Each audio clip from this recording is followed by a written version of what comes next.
বয়েসেন্স for SSC SSC এর আজকে আমার রুল 4 নিয়ে আলোচনা। আজকে রুল 4 এ বলা হয়েছে subject plus verb two plus object, অর্থাৎ অ্যাক্টিভের যে সেন্টেন্সটি সেই সেন্টেন্সটি সাবজেক্টের পর ভার্ব টু থাকলে আমরা সেটাকে কিভাবে প্যাসিভ বানাবো। তো আজকে সেটা নিয়ে আলোচনা করব।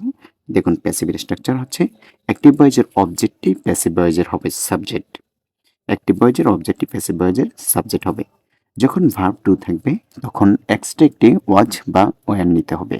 তো আমরা একটি এক্সট্রা ওয়াজ বা ওয়ার নিব, তারপরে প্লাস, তারপর ভার্ব 3 নাম্বার, আমাদের যে মূল ভার্বটা থাকবে সেন্টেন্সে সেটা 3 নাম্বার ফর্ম, তারপর হচ্ছে একটি বাই বসবে, তারপরে অ্যাক্টিভের যে সাবজেক্টটি প্যাসিভের সেটি অবজেক্ট হবে।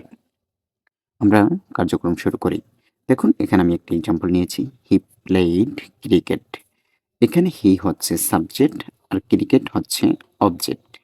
তো আর এটা হচ্ছে ভার্ব, ভার্ব টু প্লেইড, প্লেয়ের সাথে ইডি যুক্ত আছে প্লেইড, তো ভার্ব টুতে আছে।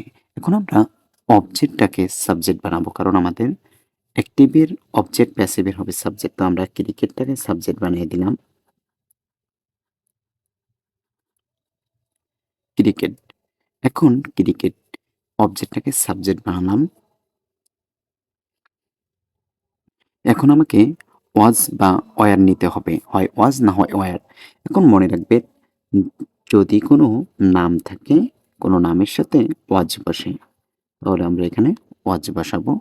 ওয়াজ বসালাম কোনো নাম, হি শিট এবং কোনো নামের সাথে ওয়াজ বসালাম। এবার প্লে আছে, প্লেইড আছে, প্লেইডের 3 নাম্বার ফর্ম অফ প্লেইড, তো আমরা প্লেইডই বসিয়ে দেব। কারণ হচ্ছে আমাদের প্রথমে হচ্ছে অবজেক্টটি সাবজেক্ট হবে, আমরা অবজেক্টটিকে সাবজেক্ট বানিয়েছি। এখানে ভার্ব টু থাকার কারণে ওয়াজ বা ওয়্যার আসবে, যেহেতু ক্রিকেট থার্ড পারসন সিঙ্গুলার এই জন্য ওয়াজ বসেছে। এখন ভার্ব 3 নাম্বার, প্লেইডের verb 3 number form of played, তারপরে আমাকে কী করতে হবে, সূত্রের বাই বসাইতে হবে। তারপরে এখানে আমাকে সাবজেক্টটাকে অবজেক্ট বানাইতে হবে।